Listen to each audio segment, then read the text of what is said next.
Hello tout le monde, j'espère que vous allez bien. Aujourd'hui on se retrouve pour une toute nouvelle vidéo sur ma chaîne. Alors vu que l'été arrive et que le soleil brille, j'ai décidé de vous parler de camping. Oui, le camping, cet endroit fabuleux où l'on va en vacances, en famille ou entre amis pour pas très cher. Tout d'abord, il faut savoir que le camping a été créé au 19e siècle suite à l'expression faire campos, ce qui signifiait que les enfants scolarisés arrêtaient leurs études momentanément pour aller faire des tâches agricoles à la campagne. Comme vous pouvez le constater, c'est totalement différent de nos campings actuels où l'on croise des Hollandais en moule bite dès 6h du matin. Nous pouvons appeler ça aussi cerbouliche ou maillot couille apparente. C'est seulement en 1898 qu'en France, l'expression camping fait son apparition grâce au célèbre campeur Lucien Baudry de Saunier qui raconte dans son ouvrage là où il a rencontré des aristocrates anglais qui se trimballaient en roulotte pour aller d'un point A à un point B dans d'immenses propriétés. Je sais pas si ça vous choque, mais personnellement ma propriété fait 25 mètres carrés, donc je mets une roulotte, ça devient ma cuisine, ma chambre et ma salle de bain. On n'a pas la même propriété que les aristocrates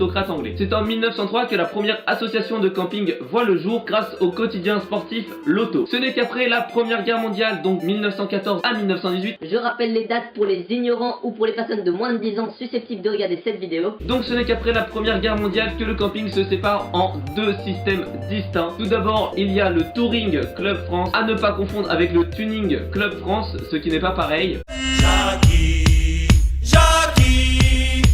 Et le second système fait référence au scoutisme. Ah, ma voix est partie en couille.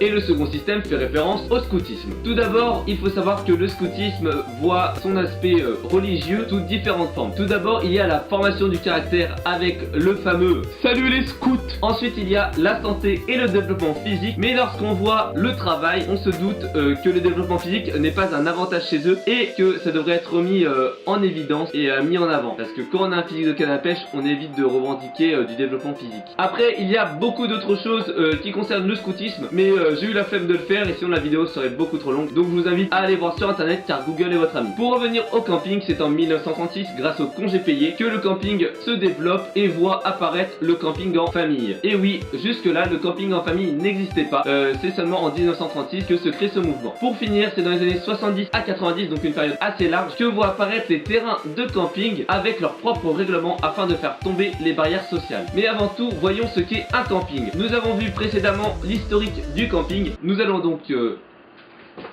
Putain de mouche, viens là. Attendez, je vais la niquer.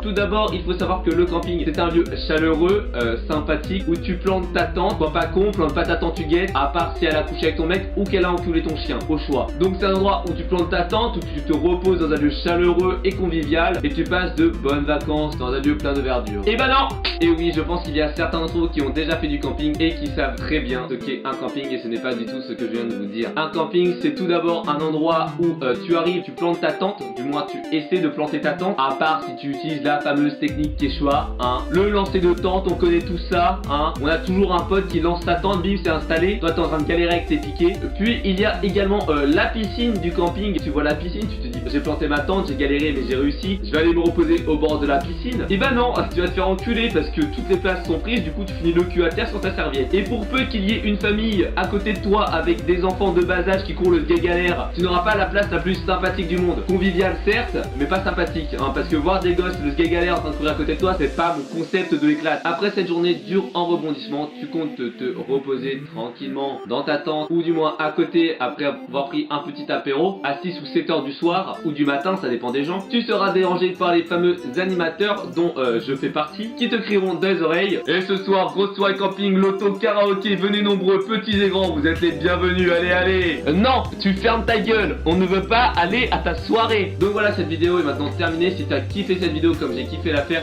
n'hésite pas à mettre un petit pouce en l'air.